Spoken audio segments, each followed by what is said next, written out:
Tita Riza to all the kids. Being involved in Kids Central Ministry for more than 7 years now, I can say that there are so many memorable and unforgettable experiences with the team and the kids. I am so blessed to work with the ever supportive and active core and team leaders in Kids Central, as well as to the 60+ Kids Central volunteers. Hello, I'm Ate Emmy. I teach the Tickles group, that's ages 4 to 6 in Kids Central. I've been with the ministry 7 years and counting.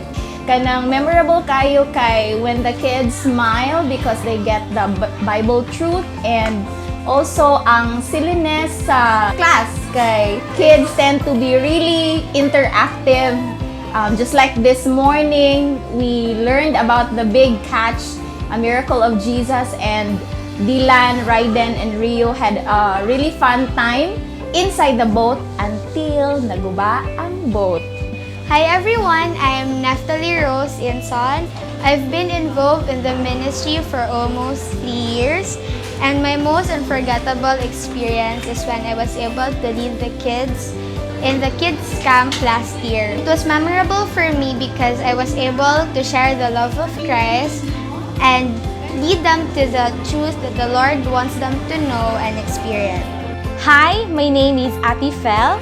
My most unforgettable experience in Kids Central was last summer during the Hope for Kids seminar.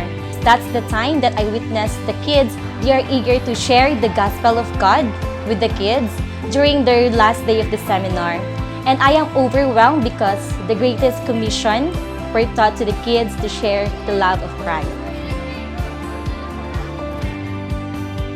So to all the parents like me, Please send your kids to Kids Central every Sunday. You can see the changes in their lives. not just that, but they get to meet more friends and they get to know Jesus. Because this is a life-changing journey when they met Christ. Send your kids to the Kids Central and see them grow and witness to their involvement in the ministry. So to all the kids, Join me and the rest of the KC team. And experience the best memories you have way back on your childhood. Let's get to know each other more and get to know Jesus even better. It's more fun in Kids Central, and I know it all begins here. So what are you waiting for? Be part of Kids Central. See you next Sunday!